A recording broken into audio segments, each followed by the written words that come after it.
The following talk was given at the Insight Meditation Center in Redwood City, California. Please visit our website at audiodharma.org.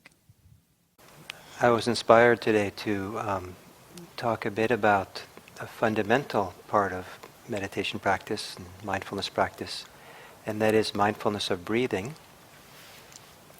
And I think it's always good to go back to basics. It's one of the skills that really useful in life to develop, the skill of being with the breath, using the breath, focusing on the breath, and becoming familiar with the whole experience of what it's like to bring attention to breathing. And it's a lifetime learning to learn to be with the breath. I've been focusing on meditation on the breath for over 40 years now, and I feel like I'm still learning about it, and partly because it's such an intimately connected part of living. And as I live my life, breathing changes, and my relationship to breath changes, and the way the breath reflects back on me the rest of my life, it comes alive more and more. Some people find it difficult to work with breathing, to meditate with breathing as a focus. And if you think you're one of those people, then you probably have a lot of company. Because I still think I have a difficulty with breathing after 40 years sometimes. Because sometimes my mind doesn't want to focus there. Sometimes it's all kinds of things going on. But I find it invaluable to come back to my breathing, to focus on breathing. And here's one reason why I find it so useful. Is that I think of attention as kind of like food that you can use to feed something. So if your attention, your precious attention, goes into your preoccupations, you're feeding the forces of preoccupation. If you put your attention into the breathing, for example, instead of your preoccupations, then you're reinforcing and strengthening your ability to stay with your breathing. If you put your attention into being in the present moment in a kind of open way, then you're supporting and strengthening, nourishing that capacity to be present here. I think it's fair to say that for many people in ordinary life, their attention is not feeding their capacity to be present. It's not feeding their capacity to be focused and here and now. But rather it's feeding their neurosis, or feeding their anxiety, or feeding their planning mind, or feeding their whatever, we tend to focus on a lot. And the more we focus on something, the more we strengthen it. And so we have to be a little bit careful about what we give ourselves over to. And I think it's fair to say that for some people, they lose themselves in certain preoccupations and concerns. And in losing themselves in it, they're actually reinforcing sometimes negative habits, negative ways of thinking, negative kind of unused things, ways of being which are not so useful. And so part of the task of waking up, of being present, is to somehow switch the focus from being preoccupied, for being really occupied here in the present moment, really here in a full way. And I think that the process of doing that is a great story, is a great little adventure every time you have to do it. And it doesn't make it a good novel, but it's still a story that you sit down and everything's nice, and then you think it's nice maybe, and then there's a challenge. And then you have to somehow contend with the challenge.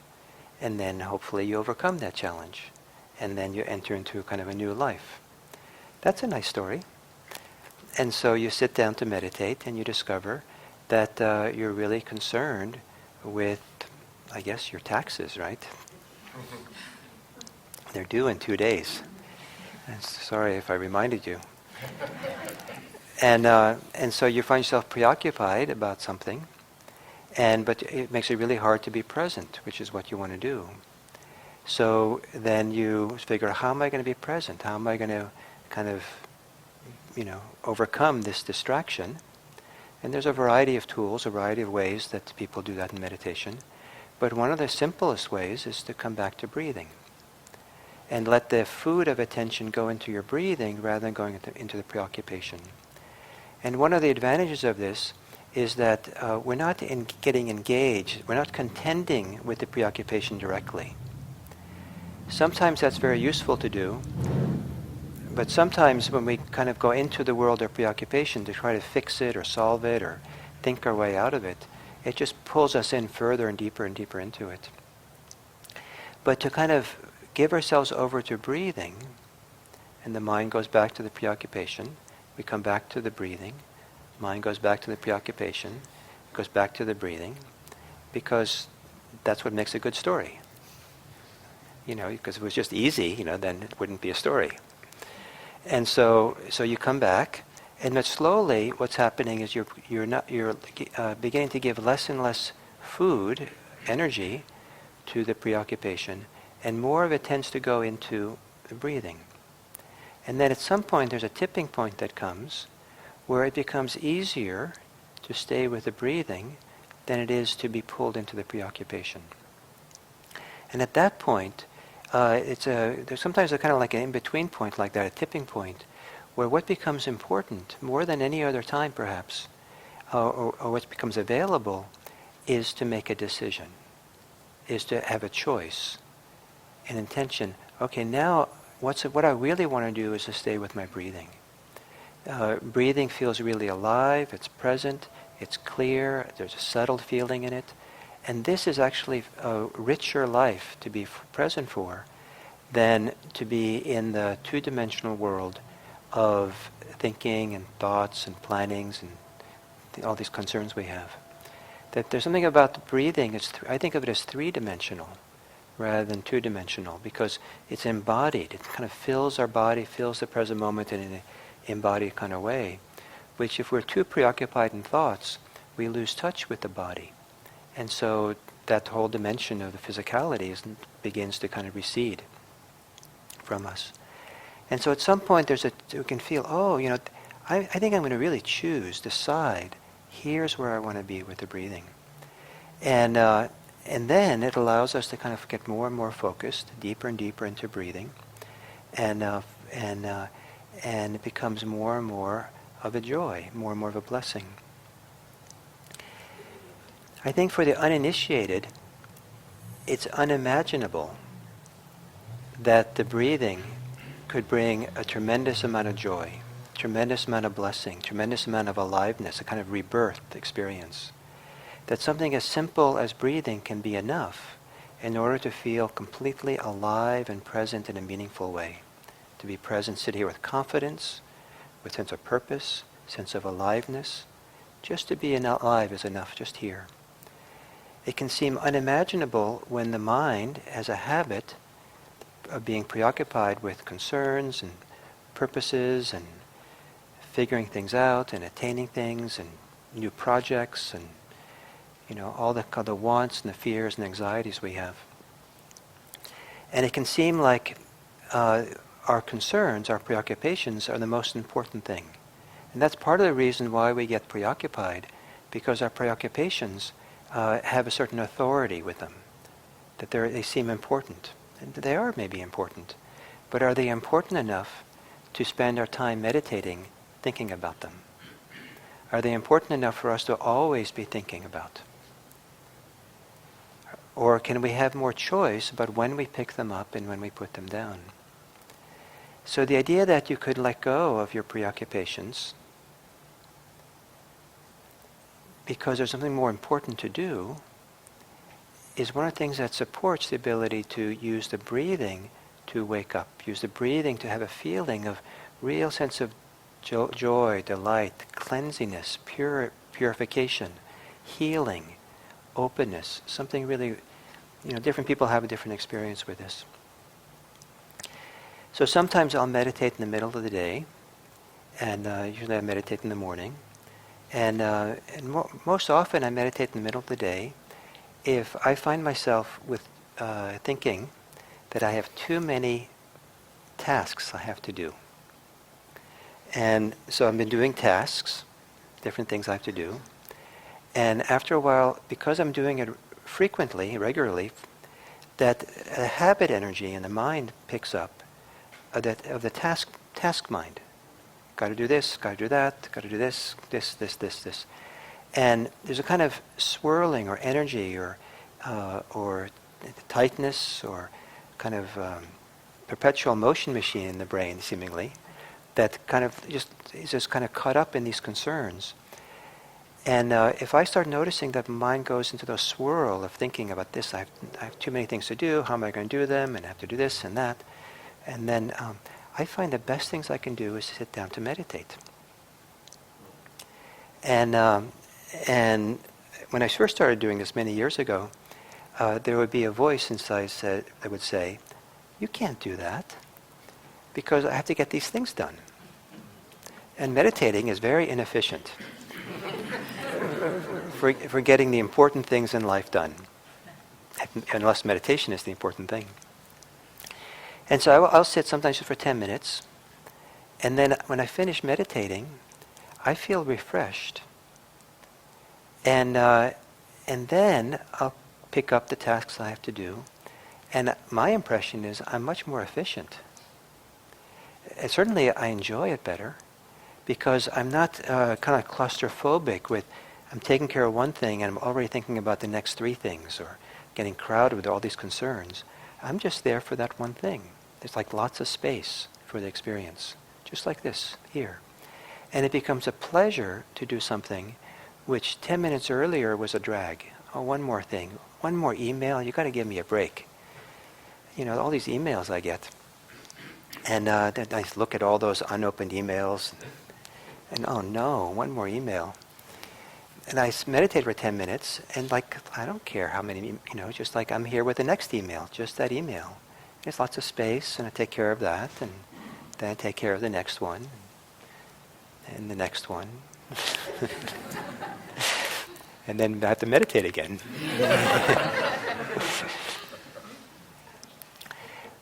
But the idea is not so much, the idea is the authority of the to-do list, the authority of the anxieties, the authority of the problems we have in our life, the authority of the trains of thought we have, that, oh, no one likes me, life is hard, the future is dark and forbidding, and nothing's ever going to be good again. It's all kinds of worlds of thoughts and ideas that we get preoccupied with.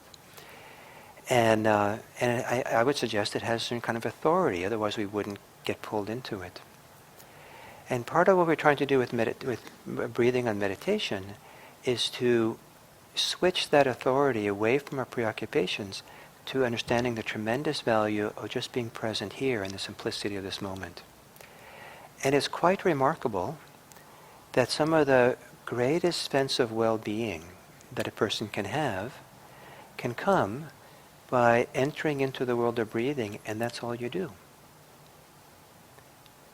It can be phenomenally healing for some kinds of pains and wounds that people have.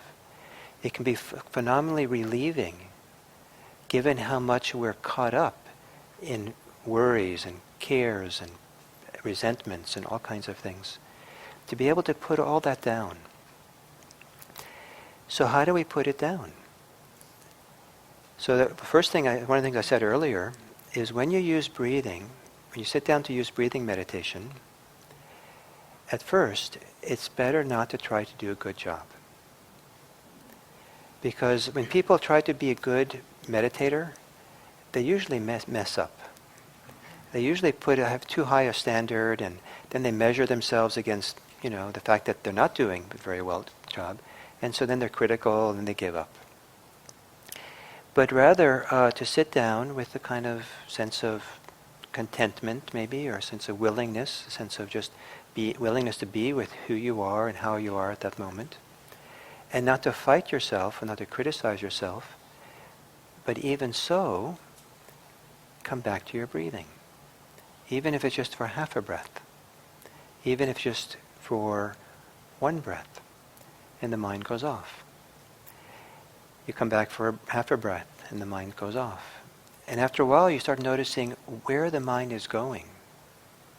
And you notice it's always going into the same kind of preoccupation. And then you realize, wow, I didn't know how concerned I was, how I caught up in this particular theme. And I know for me, when I sit down to meditate, one of the values of it is that I kind of catch up to myself. I get to discover what are the feelings, what are the thoughts, what are the concerns that are operating that I haven't really noticed as I went around my daily life.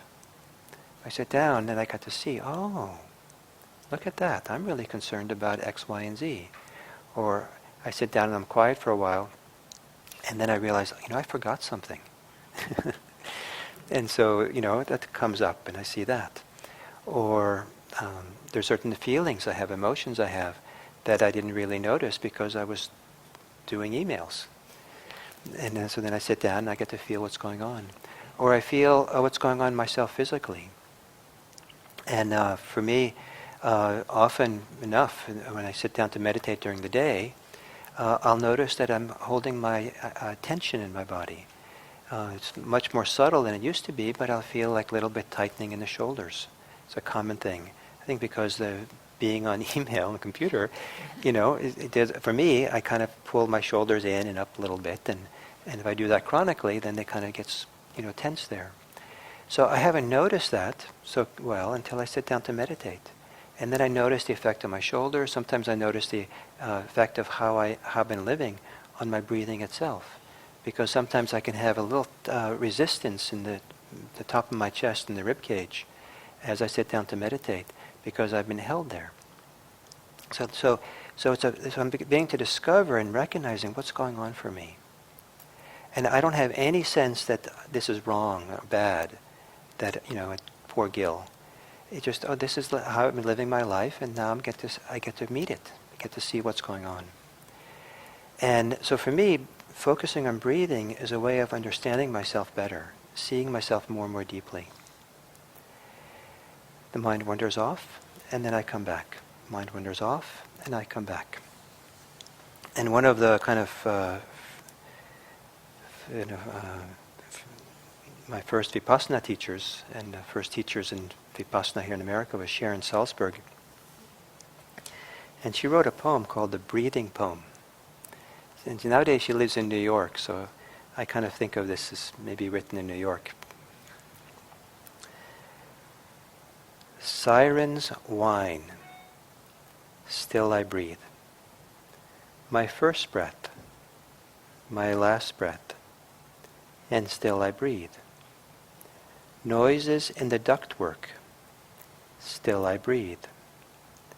A poem composes itself in my head, still I breathe. Mind wanders, still I breathe. Shoulders tense, still I breathe. Knee screams, and still I breathe. Arm itches, and still I breathe. Eye twitches, and still I breathe. Thinking, still I breathe. Doors slam, and still I breathe. Birds chirp, still I breathe. Wind sings, still I breathe. Is that legal to repeat the same line so often in a poem?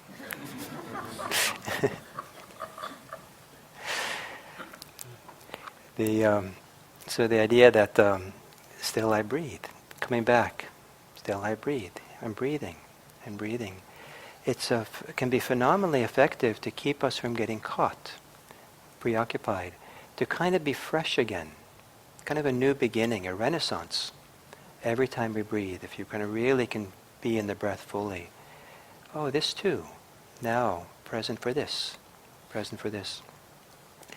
And slowly over time, the attraction, the pull, the energy to our thoughts and preoccupation begins to weaken.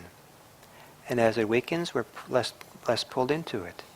As we become less interested in our thoughts, we get less pulled into it. And then we start entering into the world of breathing more and more deeply. Somewhere around the time of the Buddha was a man in China named Mencius. And Mencius wrote,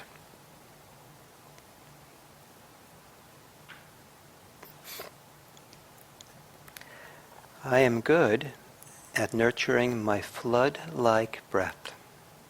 I like this. I'm good at nurturing my flood-like breath. The whole experience of breathing floods over, fills you. Inhale and exhale. Nurturing it. Do you nurture your breath? Are you the caretaker of your breathing? This breath is extremely vast and strong. I nurture it with straightforwardness and do not injure it. And so it fills everything between heaven and earth. I nurture it with straightforwardness. I'm not sure what he meant, but I love the idea of just being straightforward, present in a simple, direct way, nothing complicated. And do not injure it. Do you injure your breathing? I think that in a certain kind of way I do. If I get tense and hold myself for those emails, and I get a little bit contracted, there's a kind of injury going on. It kind of limits it, it kind of holds it, restricts it. And many people can keep their breath restricted for a lifetime. They hold their belly tight, or they're kind of caved in, or there's a certain kind of holding that has become habitual. In a certain way, we're being restricted. Some people, when they sit down to have this unrestricted, open, flood-like breath, the first thing they have to do is to cry. And they might have to cry for days, because what's being held back is all this sorrow that they've been holding for a long time. Sometimes what has to be released is the anger of a lifetime that's been held there. And so that has to flood through, because the breath's been holding it down, so kind of restricting it. So there's a certain kind of, as the breathing becomes more and more free, more relaxed, it kind of frees up so much what's in us. And it frees up what's maybe unresolved, so we can finally deal with it. But it also can free up what's most beautiful in us. I think our capacity for love, for generosity, for compassion, works so much better when we're unpreoccupied, when we're not closed or restricted. So come back to your breathing. Come back to your breathing. Let the breathing be a teacher for you, so you can learn more and more about yourself. It's a fantastic teacher. We need to have a reference point to see ourselves well. So as a teaching I often give is, it happened, I kind of came upon it when I was teaching up in the Santa Cruz Mountains, and there was a little creek next to the retreat center. And I went for a walk and looked at the creek one day. And I saw that I could not tell if the water was moving. It was completely clear water. And I was looking down and said, is that water moving or is it still in the creek? So I went and got a little stick, and I put the stick vertically into the water. And then I saw there was a little wake that got formed on the edge of the stick. And then I saw there was a current. So sometimes we don't see the currents of our life that are flowing, what's going on for us, emotionally, physically, mentally, all kinds of ways, until we have some kind of reference point in which we can see it, the movement. Sometimes the movements are invisible. And so this breathing, the constant rhythm of breathing in and breathing out, if you can try to stay with that and focus on it, that reveals the currents of our lives. Some people discover it's not just a current, it's a whirlpool. It's pure chaos in there. They didn't know how busy and active the mind was until we tried to sit still. And so all kinds of things get revealed, and we discover. As these things fall away, more and more falls away. The past falls away. The future falls away. Self-concern falls away. As we stop thinking so much, many of our problems disappear, or the problems dissolve. Not that they've been solved, but in the moment, they're not really present. Because you can decide for yourself what percentage of your problems only exist in your thinking. If you were able not to think about it, would it be here? Some thoughts, some problems are mostly conceptual that we kind of make for ourselves in our own mind, the imaginary mind. Some problems are real world problems, real concerns to have, and need problem solving in order to solve. But we don't have to be solving them all the time. In fact, sometimes thinking about them all the time, it's amazing how repetitive we can be for a very small return. I mean, in some ways, the success rate in some people's thinking is very, very poor. I mean, when I was younger, I was concerned that, that I wasn't somehow, in high school, I didn't have a lot of friends, and people didn't like me, and I had to somehow be different. I had a whole world that I lived in. And I thought about it and tried to solve it and fix it, and I suffered with it. And my success rate in solving that particular issue in my life, myself, was 0. That's a very poor return on the investment. And I can't tell you how many things in my life I've been caught up in thoughts and ideas for a long time sometimes, and then realized at some point that I wasted my time. Then one of the stories is when I was living at the Zen monastery, I spent a whole year expecting to be made the head cook, because I was clearly the best cook in the monastery. I had spent a whole year working in the kitchen, and I'd been the kitchen manager, and I'd really kind of done a great job, and I knew everybody else in the monastery, and I was really the one. And so it was a little bit of a privileged job in the monastery, and I enjoyed the cooking and the menu planning and everything. And so I spent a whole year waiting for that next year when that changing of the guard happened. New job assignments were made.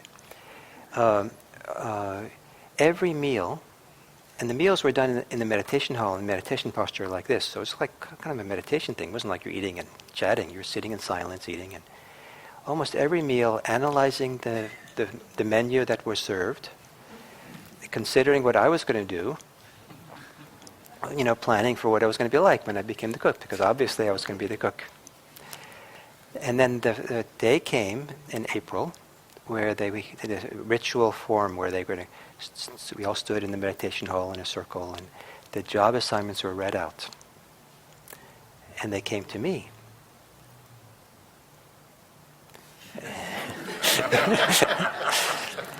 And I was not made the cook. And as soon as I saw that, then I realized, what have I been doing this last year? Especially in the meditation hall, I was sitting there in meditation posture. You're kind of supposed to be meditating and be present as you eat.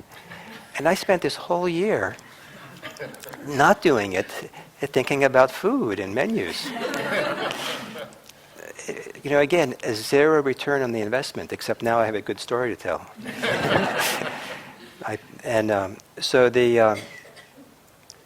So sometimes it doesn't help us to keep thinking and rethinking and thinking again.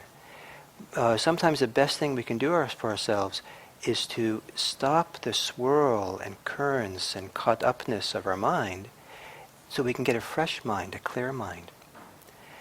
And not a few people have discovered that once they can get focused and simple and relaxed and absorbed in their breathing, that they become so much more creative. It's a fresh mind, it's a creative mind, they can see things in new perspectives.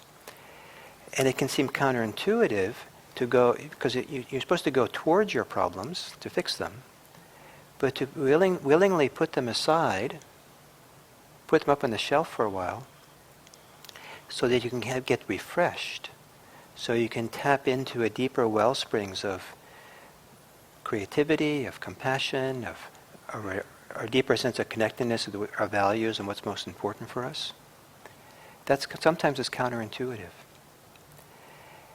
And if, and breathing, I mean, wow, breathing is like so pedestrian.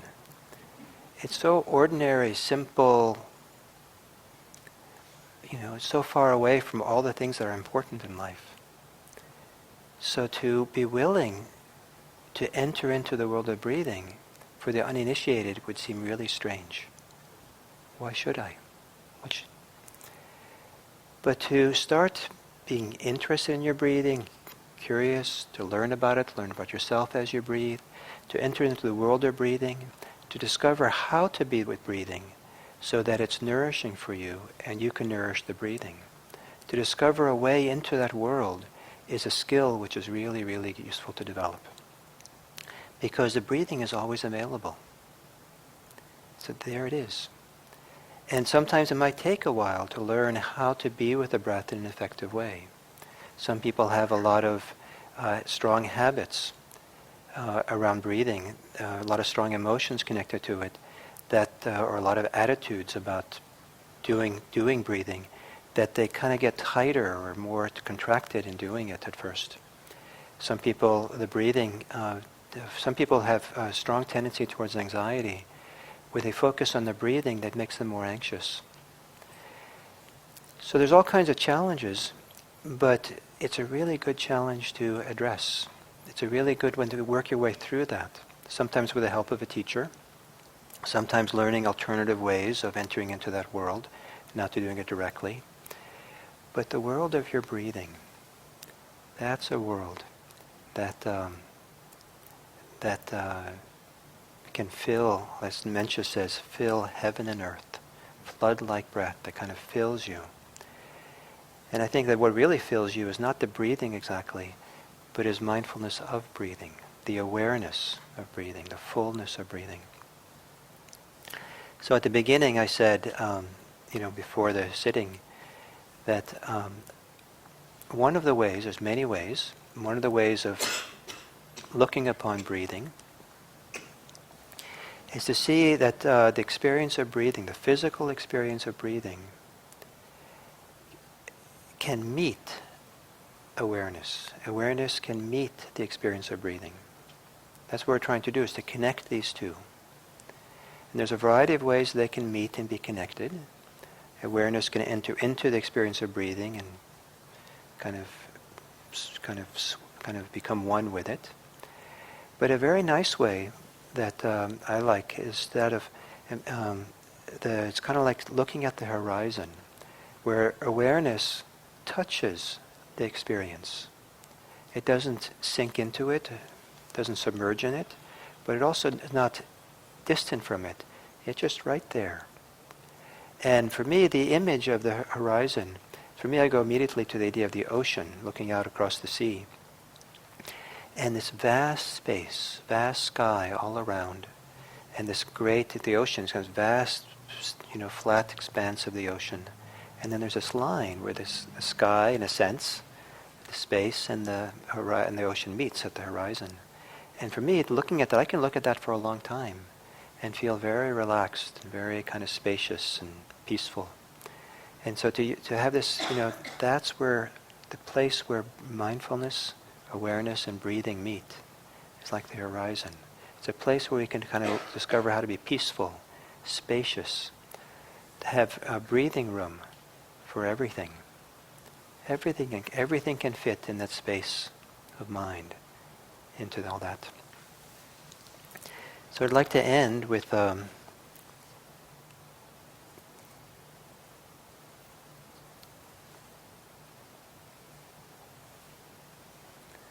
poem that my wife wrote that I didn't know she wrote until this weekend. We were talking and she said, "Oh, I have this for you." And this is the end of it. And I think of it as coming out of her meditation.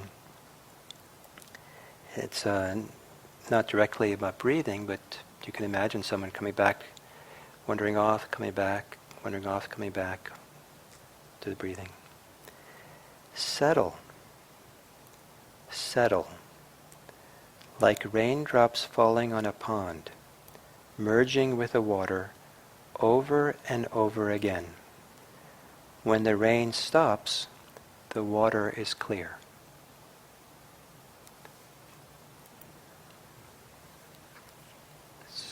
So exactly what she means, I don't know. But that's part of what poetry is like. But for me, it was this idea, you come back, the mind wanders off in thought, you come back, mind wanders off in thought, come back. And slowly the rain of thoughts that come and splash quiet down. Finally the rain stops, the thought stops. And there's very pure and clear, peaceful. So,